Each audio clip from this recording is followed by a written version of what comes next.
to CBS Sports HQ, presented by Progressive Insurance.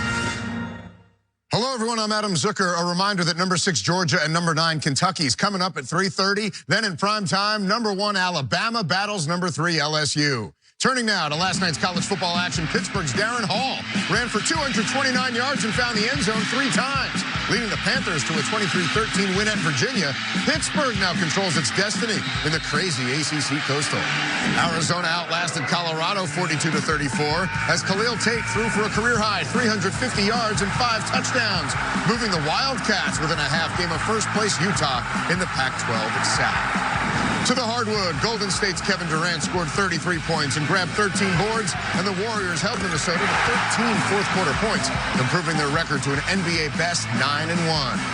And Kawhi Leonard had a team-high 19 points as the Raptors used a 14-2 fourth-quarter spurt to beat Phoenix, continuing Toronto's best start in franchise history at 8-1. For 24/7 news and highlights, visit CBSSportsHQ.com.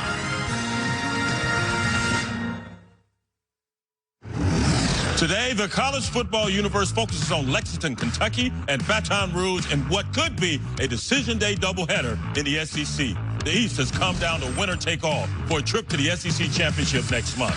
Georgia has history and tradition on its side, while upstart Kentucky seems to have just enough destiny to forge a historic moment. Then in prime time, the attention shifts to the battle between number 1 Alabama and number 3 LSU. A tied victory puts them in the championship game. However, LSU sits in the West driver's seat with the win.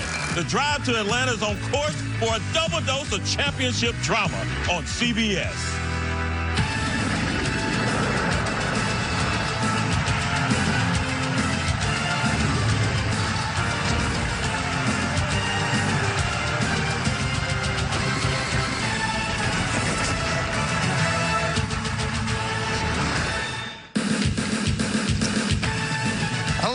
I'm Adam Zucker. Welcome to the Drive to Atlanta, presented by Mercedes-Benz. In a little over an hour from now, number 6 Georgia and number 9 Kentucky square off in an SEC East showdown with a trip to Atlanta on the line. Then in primetime, supremacy in the SEC West is at stake when number 1 Alabama and number 3 LSU battle in Baton Rouge. The day basically shakes out to being the SEC semifinals. It's Kentucky's best start in 41 years. The Wildcats lead the nation in scoring defense, but Georgia has won the last 8 meetings. Joining me are Brian Jones and 3-time SEC Coach of the Year, Houston Nutt, from across the hall at CBS Sports Network all season long. And Houston, you've told me one thing. They remember in November, and here we are. That's from the late, great Coach Frank Broyles. Would always come down the hallway November 1st and say, they remember in November. And this is the time. And guess what? Our CBS cameras are in Lexington, Kentucky, but not about basketball. Right. We're talking about football. Can't wait. Yeah, Coach, a couple years ago, I sat here after another beatdown the Wildcats suffered to the hands of their arch rival Florida. I said they're the largest junior college in the state of Kentucky. Well, they're not that anymore. They have arrived. Not only are they one of the best teams in the SEC, they're one of the best teams in the nation. Well, thanks for firing them up, BJ.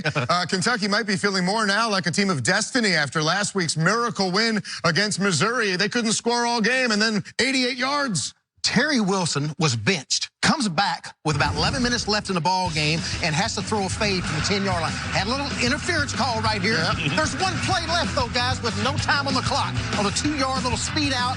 Excellent pass by Terry Wilson. Great job of managing the team, executing just like practice in the 2-minute drill. Outstanding job. Yeah, Coach, you're right. We've been talking about his legs most of the season, but it's his arm that got the job done after being benched a week ago in the waning moments of that ball game. Well, he's going to have to use both today. You know what's going to help him, though? Benny Snell at running back. 65 yards shy of his 3rd straight 1,000-yard campaign. This young man's averaging 116 on the ground, and he plays with a chip on his shoulder pad. A 3-star recruit. He felt like he was snubbed by all the other programs. Wanted to go to Ohio State, but I think he landed in a pretty nice place there in Lexington. Sure did. Grew up in Ohio. He was great against Georgia last year, even in that loss. And for Georgia, Jake Fromm, he silenced the critics last week. 3 touchdown passes in what became a blowout of Florida. all those passes on third down. All third down. He's 19-3 as a starter. I thought he executed so well. Had a good running game going, but I'd say, third down, you hit it, Adam.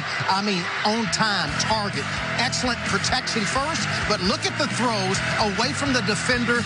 Good job by his receiving troops, and I said they were hitting on all cylinders, guys. Yeah, they were, and it was all about the running game with them as well, but they got a nice duo with Elijah Holyfield, DeAndre Swift. The Philadelphia native, his first 100-yard game last week versus arch rival Florida. They combined for 189 yards rushing, 1 touchdown in that big win over the Gators. So they want to see more of that to help out Jake Fromm in those passing situations. How about that? Kids from Ohio and Pennsylvania starring at running back in the SEC. All right, let's get to action already underway. A pair of 5 and 3 teams. Gus Malzahn was in here with us last week. We hosted him. Now he's hosting Texas A&M. He had a visit from Kelly Bryant this week, too. Might need a new quarterback pretty soon here at Houston. But A&M, look at the moves by Travion Williams. Great job on the screen. Set up perfectly. Excellent effort to get in the end zone.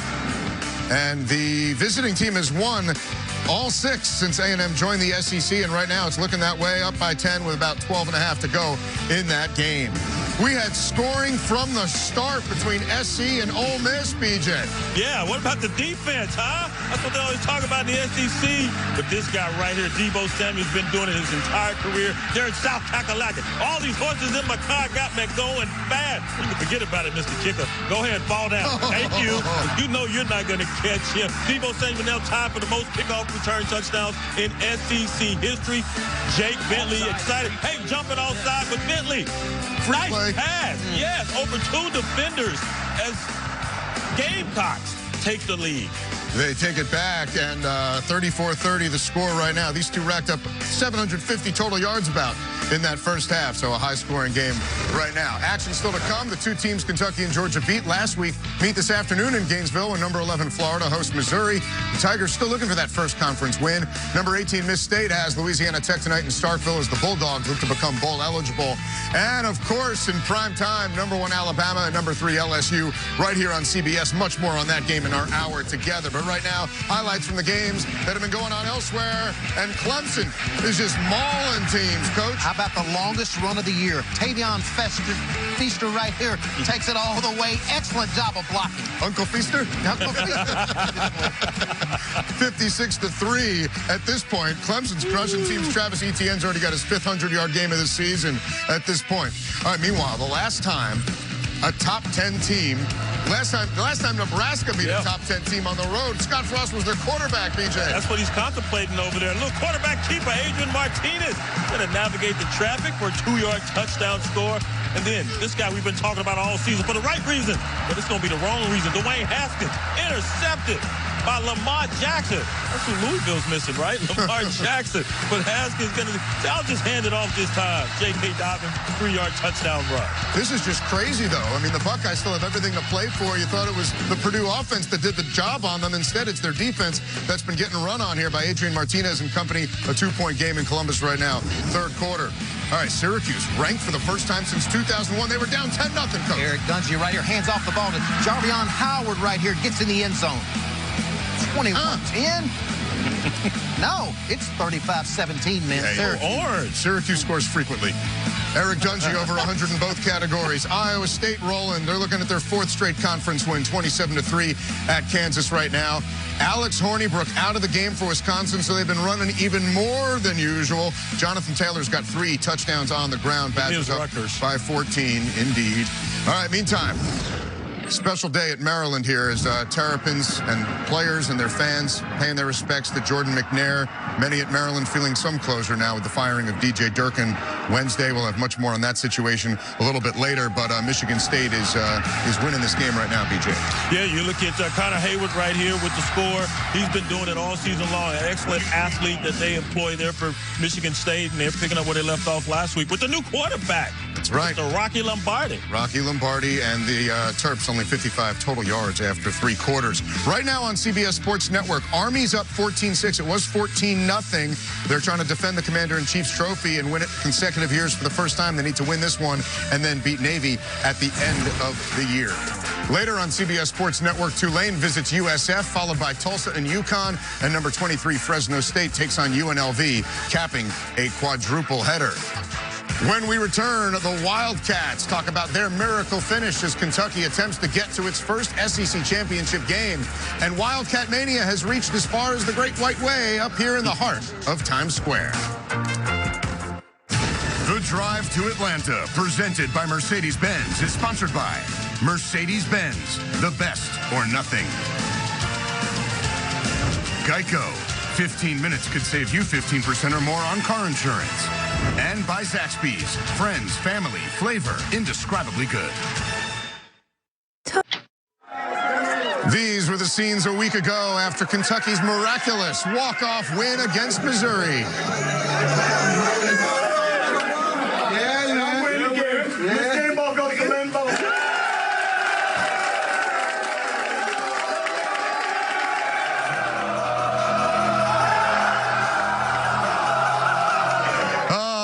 Welcome back to the Drive to Atlanta, presented by Mercedes-Benz. Last week was the most improbable of wins for Kentucky, a victory that made Lexington the epicenter of the SEC East this week.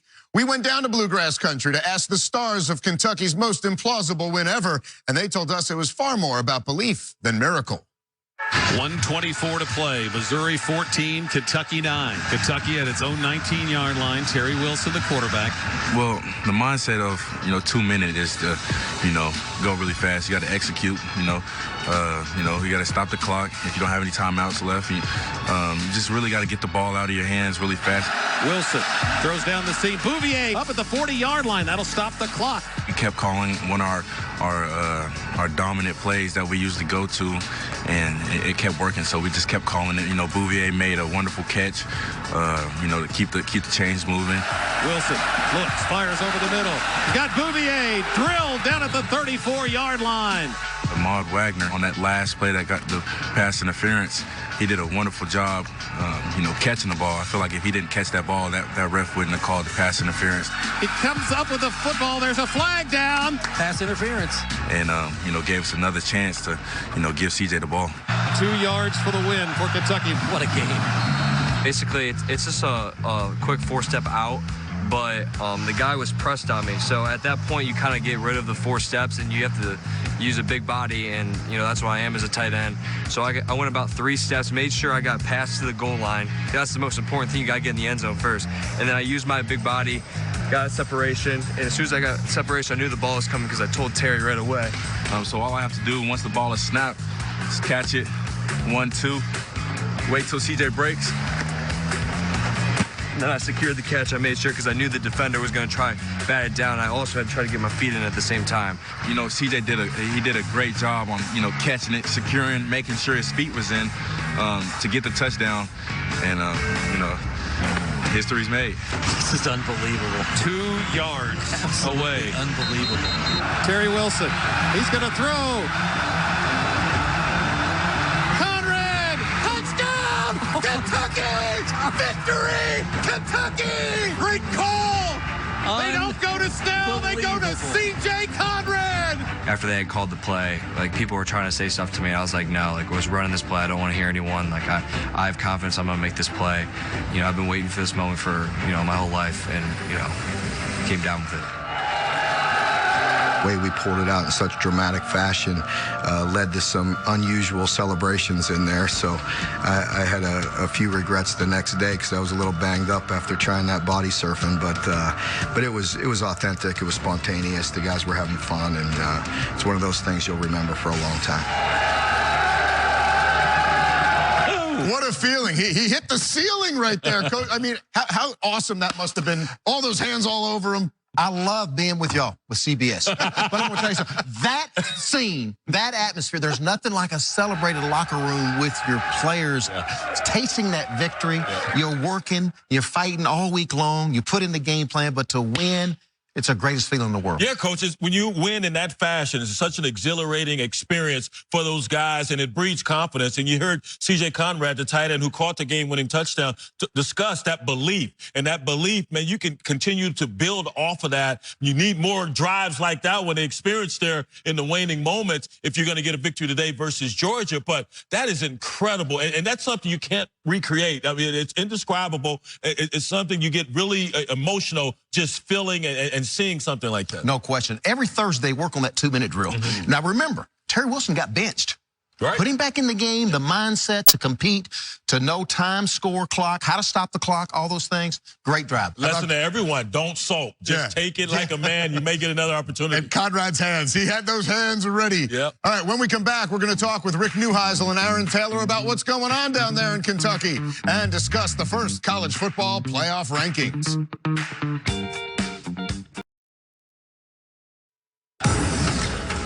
Here is where the drive currently stands, and the explanation is quite simple.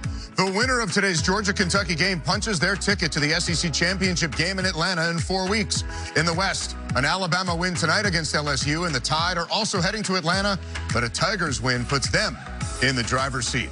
We welcome you back to the Drive to Atlanta, presented by Mercedes-Benz, and now bring in Aaron Taylor and Rick Neuheisel, who'll be calling today's game. First of all, Rick, tell me about the scene in Lexington. What a week it's been down there. Well, to say they got started early, Adam, would be an understatement. They are out there, and they are in force. Think about it, guys. It's been since 1950 since they won an outright SEC crown, and the coach at that time was a guy named Bear Bryant. I mean, this has been a long time coming, and now they just have to find a way to stay focused to see if they can play their best today. And speaking of staying focused, AT, we've been watching this Georgia defense. There's some running lanes that you can find in this defense. Have you been able to identify the culprit, why they've been giving up chunks of yardage in the running game to opposing teams? Well, Georgia's one of the youngest teams in the entire SEC, if not the youngest team. And part of those young players play on the defensive side of the ball. So missed tackles have been an issue for them at times this season. And there's been teams that have run on them. Missouri ran on them a little bit. Florida ran on them a week ago. And, of course, that 275-yard, 3-touchdown performance against LSU, they got run on a whole lot. So Georgia defensively is going to have to be at its best because Benny Snell and this Kentucky team is built very similar to the LSU Tigers.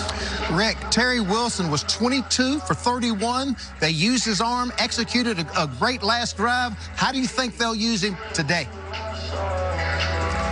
You know, Houston, as you and I both know, quarterbacks are only as good as their confidence allows them to be, and that's the #1 concern of the Kentucky staff. Is he ready to play in this kind of stage? You know, he got replaced a little bit in last week's game despite those good numbers you just mentioned. Gunnar Hope came off the bench and tried to spell him. They just don't want him to worry. He's got to have a short memory, amnesia, if you will. And if he can get the kind of performance that he had against Florida, where he was 11 of 16 as a passer, but also ran for 100 yards, that's exactly the recipe they're looking for today. And, of course, so much can change with this doubleheader that we have today on CBS with the new college football playoff rankings out for the first time this year. Aaron, any thoughts on how your Irish were placed, you know, behind a one-loss team there in the 4 spot? I was so happy to see Notre Dame in that 4 spot because nobody in that #3 hole in the initial college football playoff polls ever made it to the big dance. So Notre Dame sitting pretty, sitting there in the #4 spot. They control their own destiny. If they win out, they're going to be in. An undefeated 12-0 Irish team will certainly be in the college football playoff. BJ, he's got his leprechaun out right over here, I can promise you. I know he does. And, of course, one of the big games, as it will affect the playoff rankings, will be tonight in Baton Rouge. #1 Alabama, #3 LSU. We're going to talk about it a ton coming up. But how do you see this thing going here? Does LSU's defense slow down that Alabama attack, Aaron? I think they can, and I think Grant Delpit is going to be the key factor there. We've seen this LSU front 7 be able to bring the wood. They're going to have their hands full. I think it's important that LSU starts out fast, but Grant Delpit's kind of like a honey badger. 5 interceptions, 4 sacks. They need to move him around. Remember, Dave Aranda's had an extra week to prepare for this game. That's a matchup I'm looking forward to. This will be the best defense that Alabama's seen to date. Tua Tagovailoa has been fantastic, but I think they're going to have to go back to that running game. I think Greedy Williams and company in that back end can cover this quartet of brilliant receivers. I think that noise is going to be something awe-inspiring, I would go as far as to say. I think Alabama can do it, but they can't get too greedy and try to just be an aerial circus tonight. All right, it's going to be an amazing day and night, starting with you guys in just over 30 minutes. We will talk to you in a few. When we return, BJ and Coach Nutt out, we'll further break down tonight's primetime matchup, Alabama and LSU, when the drive to Atlanta, presented by Mercedes-Benz, rolls on from Studio 43 in NYC.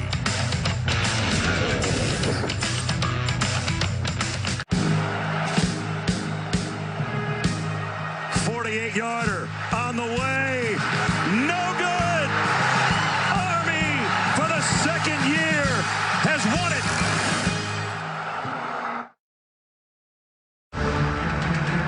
People talk about what's the craziest stadium playing. I always say LSU. Just listen to the roar of Death Valley. This is why you come to a school like Alabama or LSU, like for big games like this.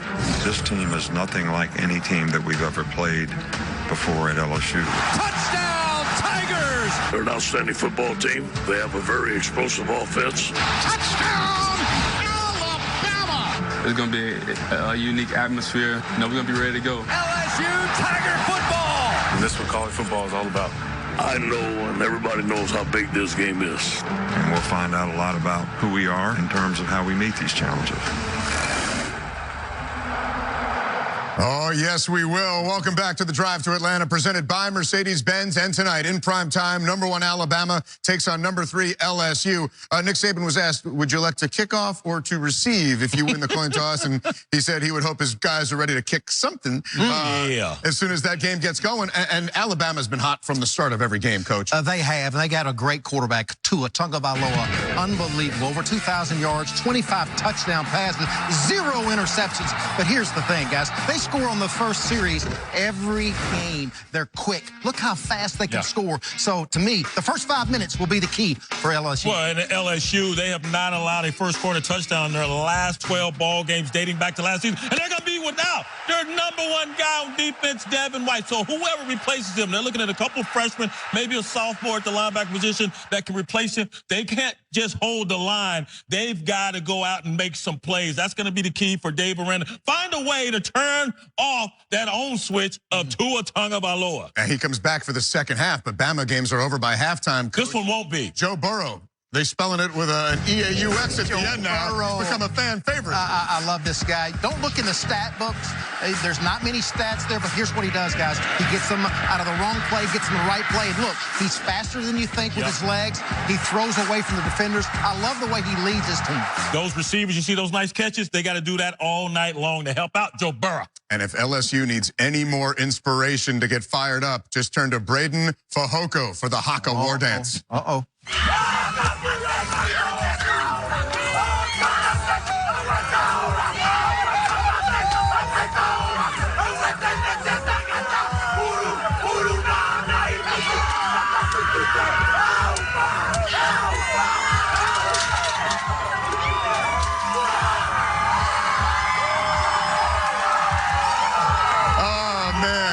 With his dad right across that fence, which paid the price, and then Georgia paid the price, huh? There you go. Coming up next, it is State Farm College Football Today. I get it.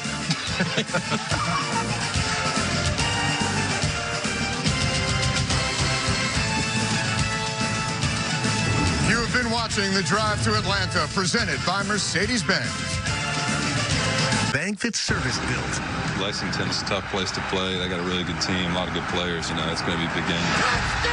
It's going to be physical through and through. We're excited about this game. Obviously, a lot's at stake. I think our kids and players understand that.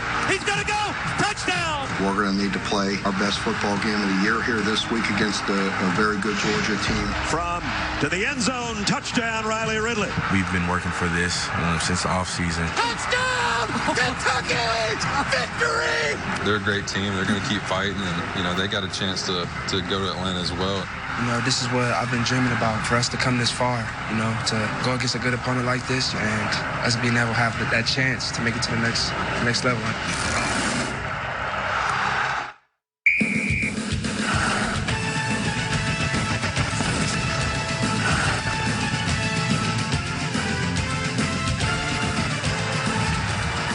Fights his way all the way. Touchdown. You got to be ready for it, but how do you stop it? Fires. And there he goes. Touchdown. Well, this is how legends are made.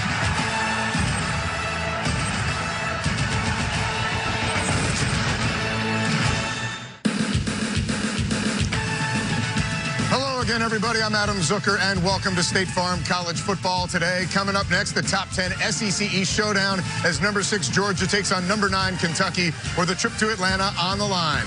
Then in prime time, number 1 Alabama and number 3 LSU battle in Baton Rouge with supremacy in the West at stake.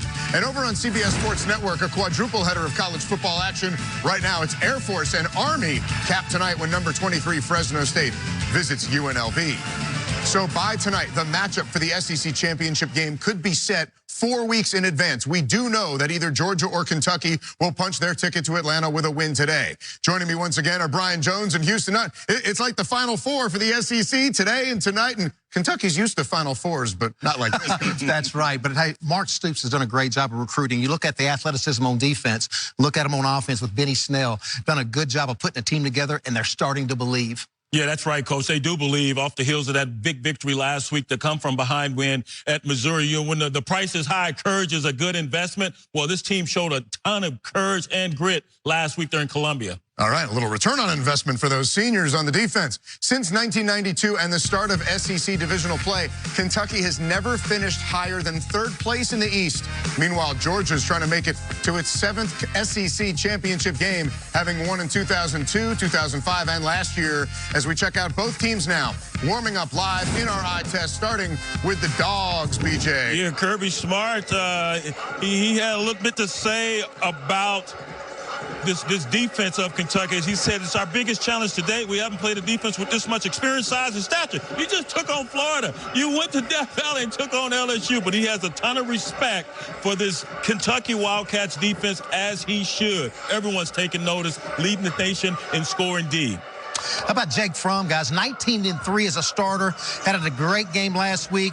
Really did a good job on 3rd down. 3 touchdown passes on 3rd down. Boy, he's throwing the football with confidence, and when they protect him and they have the running game going, he is tough to stop. In that running game, it starts with these two guys, Elijah Holyfield, DeAndre Swift, 189 yards rushing a week ago versus Florida. They're in Jacksonville, and they need to see more of that this week. This is a guy who's really emerging, Jeremiah Holloman. He's 3rd in the receiving department behind Hardman and Ridley, but he is a big body. You saw the back shoulder throws in the end zone, Coach. They executed that well last week. Did a great job right here. How about this big man, J.R. Reed? I mean, this guy is a thumper back there, does a great job of looking at things with his eyes, but he's physical, and he's really the quarterback back in the secondary. 37 tackles this year, and good job with the ball. And if this thing gets close, like many Kentucky games have, Rodrigo Blankenship, he's been clutch in this series, clutch even in the national championship game as well.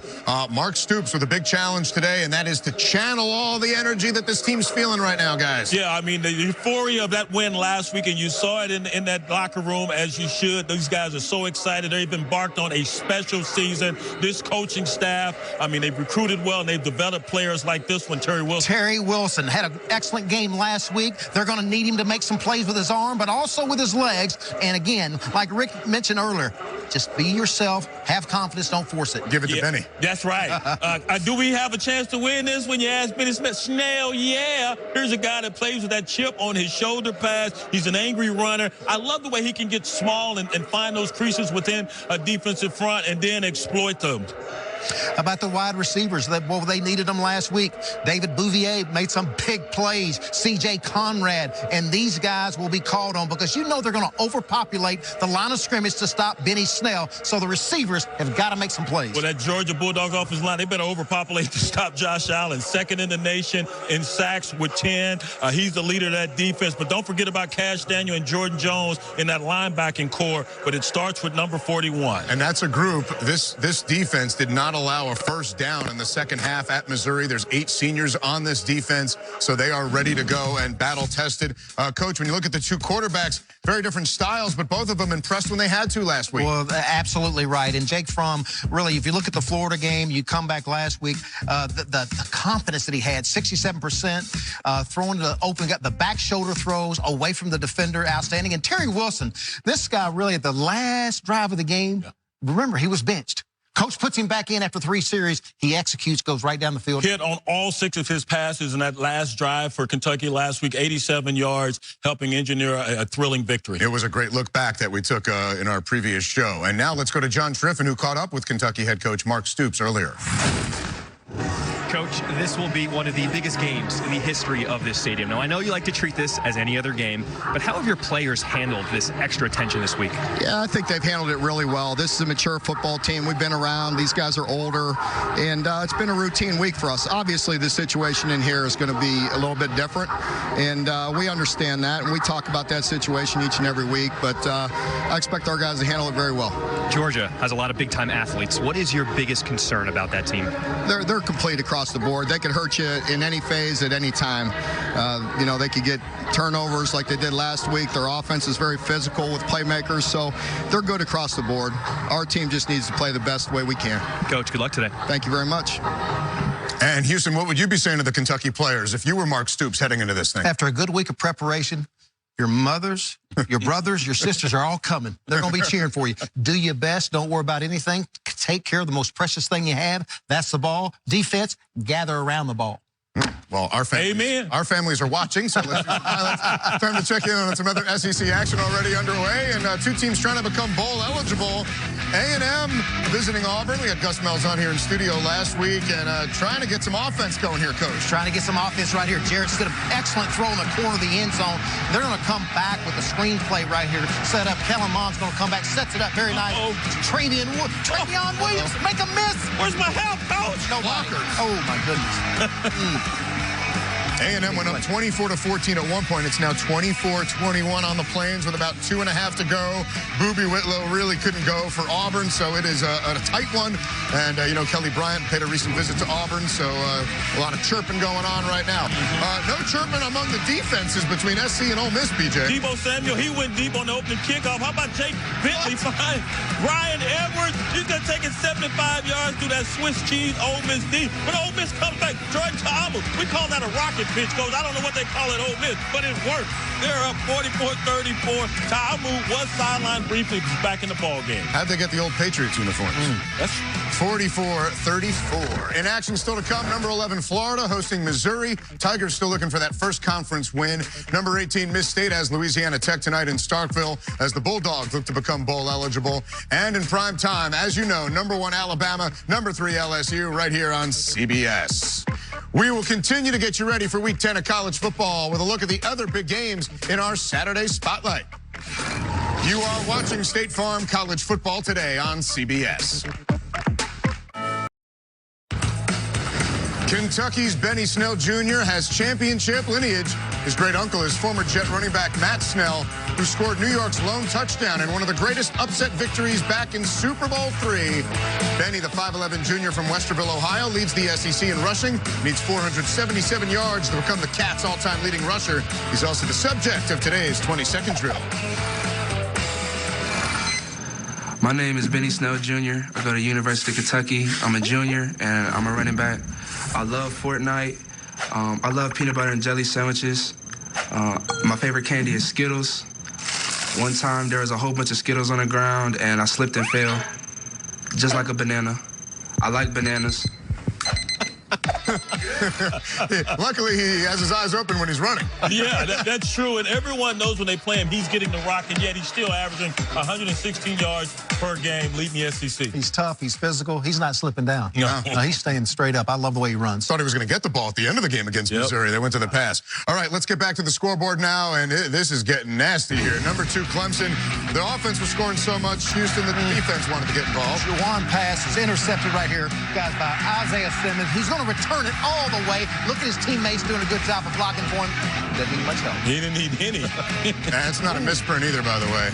77 points, second most scored by Clemson in an ACC game in their history. It's like they're playing against air right now.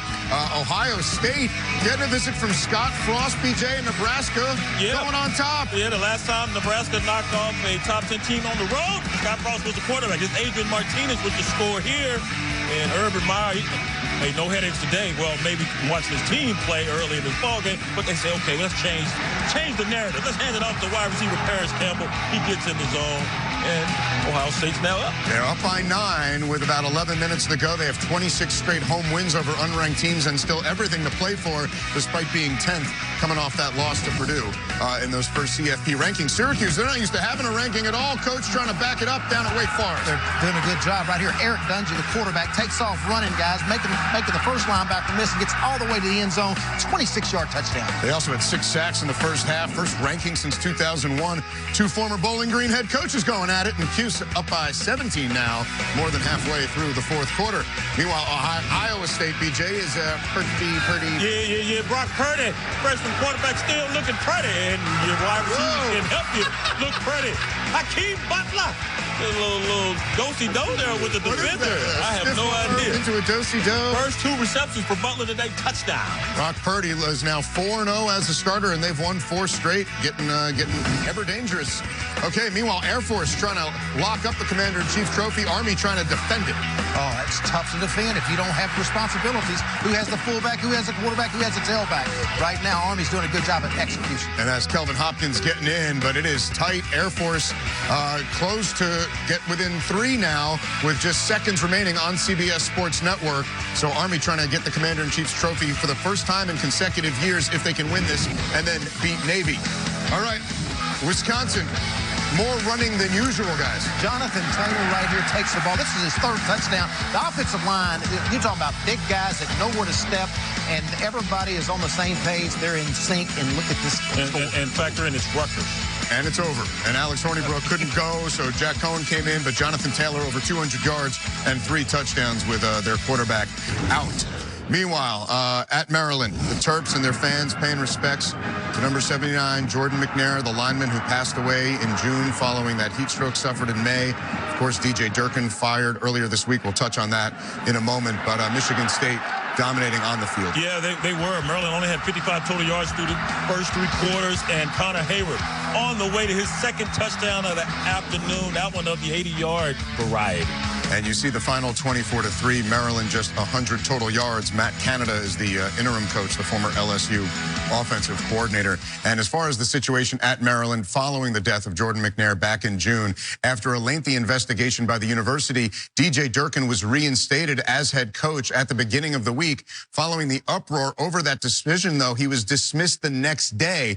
Mix in an alleged attack by Terrapin players on a teammate who was a whistleblower against the culture of the program under Durkin, and you have one extremely dysfunctional operation in College Park.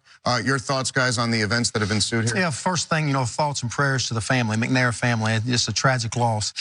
When you have an investigation that goes that long, and you have all the information, supposedly, this is what you're going to do. We're going to rehire the coach. Well, within 24 hours, you fire the coach. So to me, the leadership, there's things that are missing, not in place. Yeah, Coach, I'm with you 100%. If you have a final verdict and you arrived at that verdict via a fair, thorough, exhaustive investigation, well, stand by the facts of that investigation. Clearly, they could not do that. I mean, there are allegations of strong-arming the president, Wallace Lowe. So this is just a calamity of errors. Yes, strong-arming to the point of telling him he'd lose his job if he didn't keep Durkin at first. All right, turning the page now. Tonight in prime time, number 1 Alabama and number 3 LSU will square off here on CBS. With more on that matchup, let's go to Jamie Erdahl for a tailgate report presented by Smile Direct Club. Ed Orgeron has said that players come to LSU to beat Alabama. Well, if you're a student, you enroll at LSU to come to a night game against Alabama. And so far what we found, this one is personal. Oh, wow. It's an incredible rivalry because usually the two are going to be up there in the top 10 every single year. So it's the best game of the year. It's very intimidating. We have Death Valley and just the roar of the crowd. Alabama is the best team in the nation. Roll Tide. We're going to upset Alabama, and that's a fact. It's really 100,000 of your closest friends in there with you, just having a great time watching the Tigers. There's so much hatred towards, well, not necessarily hatred, but hatred towards Bama. Death Valley is insanely loud. Tiger Stadium at night is probably the loudest thing I've ever been a part of. Big game under the lights. Everybody wants to be there. Everybody wants to watch it prime time. LSU may have the tools to unravel Alabama's undefeated season. So here in Death Valley, we'll see who comes out alive. And all those students that they were talking to, they're not going to be so calm. They're going to be screaming tonight. Coach, what's it like taking a team into Death Valley at night? It's unbelievable, indescribable. Of course, your fans, the students have been ready all week, and they're going to be loud, loud, loud. And if you're the center and Adam's the right tackle, he can't hear you. If you're underneath the center down set hut, You might have to go silent snap count because he won't be able to be that loud. Yeah, it'll be also a very small right tackle. I want to go up against him. No, we don't want him in there. No. All right, let's get to some picks. Coach, you were on fire last week, going 5-1. BJ went 3-3, maybe with Coach Malzahn next year. Yeah, he was doing a lot of talking. He does damage to linebackers. Yeah. All right, let's take a look at our Saturday spotlights for this week, presented by Chick-fil-A. Starting with that primetime matchup here on CBS, a showdown of national title contenders in Baton Rouge. Number 1 Alabama battling number 3 LSU. Supremacy in the SEC West at stake. For the Tide, it's simple. An 8th straight win in this series, and Nick Saban's team punches their ticket to Atlanta. For the Tigers, a 4th top 10 win on the season will put Ed Orgeron's squad in the driver's seat to win the West for the first time since 2011 when they won the game of the century of the year, BJ. Yeah, you get mesmerized when you look at Tua's stats, so don't look at it. I mean, it's like going to the bank with Quavo, coach, it'll make you pass out. But I think Dave Aranda, the DC for LSU, he has to be a man on fire. He has to paint a masterpiece because he's not going to have Devin White there. They've got to be able to get to Tua and corral him and also stop that running game. I'm thinking upset in this one. LSU will protect their house. They have the DBs to lock down these wide receivers. Should be a fun one and a close one. One thing for sure, LSU won't be scared. And they believe they can win. But to me, there's one little problem. It's Tua. And I've been going back and forth. You know that. I've been going back and forth because this is such a great Where are you going to land today? Today, I'm going to land a little bit towards Alabama because of Tua. Yeah, you picked LSU yesterday. I did. All right, to a big top 15 Big Ten class as number 14 Penn State takes on number 5 Michigan in Ann Arbor. The Nittany Lions have won 2 straight after back-to-back losses, crushed the Wolverines last season in Happy Valley. Meanwhile, Jim Harbaugh's crews won 7 straight, boasting the nation's top defense, and has their sights set on a little payback for a 3rd straight game against the team they lost to last season, Coach. I love Trace McSorley, but I think the defense of Michigan is going to be too much. And Shea Patterson has gotten better and better and better. He's fun to watch. And don't forget, Karan Higdon, the running back. Yeah, when he rushes for 100, they're undefeated, 11-0, something like that. So I'm going with Michigan as well. All right, great defense. And next, top 20 battle between 2 of the 3 teams tied atop the Big 12. Number 13, West Virginia, and BJ's Longhorns at 17. Will Greer and the Mountaineers responded to their first loss of the season with a 41-point first half last week against Baylor and look to make an even stronger statement this afternoon in Austin. Meanwhile, a furious comeback bid by the Longhorns against Oklahoma State fell just short. But if the second half in Stillwater was any indication, Sam Ehlinger's good to go here, BJ. Yeah, Ehlinger's going to be just fine, but this Texas defense, they need to show up early and often. And this one, unlike a week ago, I think they do bounce back. Now, Coach Holgerson for the Mountaineers said they had this one circled, so let's see what they do with that circle. Horns win. In Stillwater, your Horns, they let me down a little bit. Oklahoma State got them pretty good, so I'm thinking Will Greer will do the same thing. Going with him. Will Greer and the ears for Coach. All right, as for our first game today, this series dates back to 1939, and Georgia lopsidedly leads it 57-12 with 2 ties. Kentucky has beaten the Dogs only once in Lexington since 1997, but the Cats came close 2 years ago. Georgia needed a Rodrigo Blankenship field goal as time expired to help keep its current 8-game series winning streak alive. However, the Wildcat RV Nation thinks they hold a college football lottery ticket and have traveled to Lexington to do their part to cheer Big Blue onto its first SEC championship game.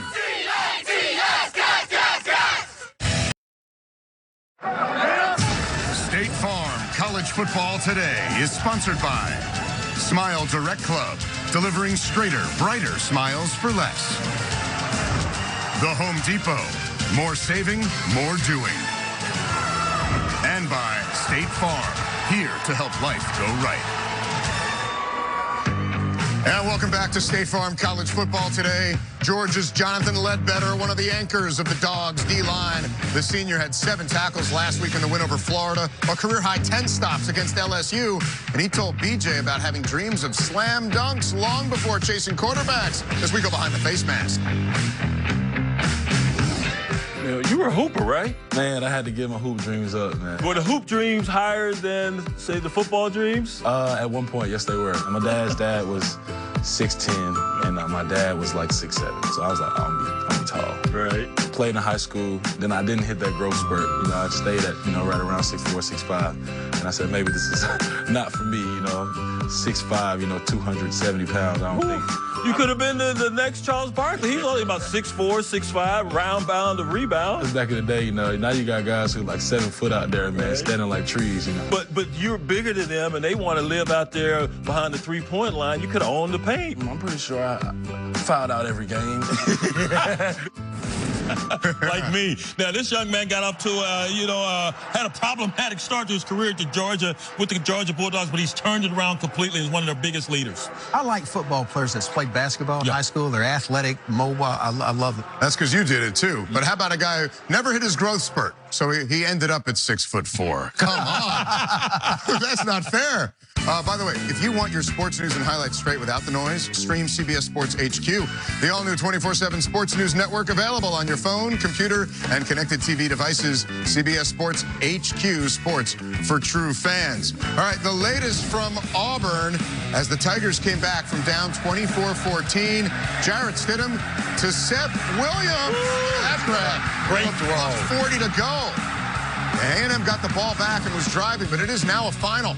Auburn gets a big win, 28-24. All right, now there is a lot of great football ahead today and tonight on CBS. But as a public service, we remind you to turn your clocks back an hour before you go to bed tonight. Here's a little extra motivation from players and coaches regarding the bonus of an extra 60 minutes.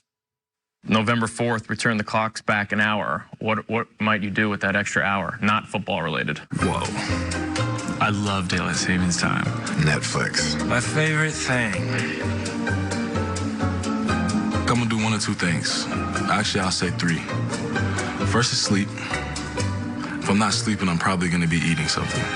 And if I'm not eating, I'll probably be getting an extra game of Fortnite in. I'd be on the golf course an hour longer. There's so many ways this could go. I mean, come on now. You guys are killing me with these, outside the box. Hook 'em. Wow. You don't deserve extra sleep, Bob Davey. No way. What are you going to do with the extra hour? I don't know. I just love an extra hour. I'll find something to do. That's a great answer. I know what I'm doing. I'm boarding the first plane back home to Florida, and I get an extra hour by the pool. How about you just don't miss your plane? Yeah, All right, here we go, guys. Getting set for kickoff. Houston Nutt has been picking Kentucky all season from the get-go. Are you doing it today? I am, Adam. I'm going to stay with them. I think everything's aligned right. Kentucky. I got to go with Georgia. I don't think you can be just a running team and win against the Georgia Bulldogs. Kentucky at home and kickoff on the way. A reminder that Tulane and USF is coming up over on CBS Sports Network. Game time for number 6 Georgia and number 9 Kentucky, and a trip to the SEC championship game is right after this message and a word from your local station. You have been watching State Farm College Football Today on CBS.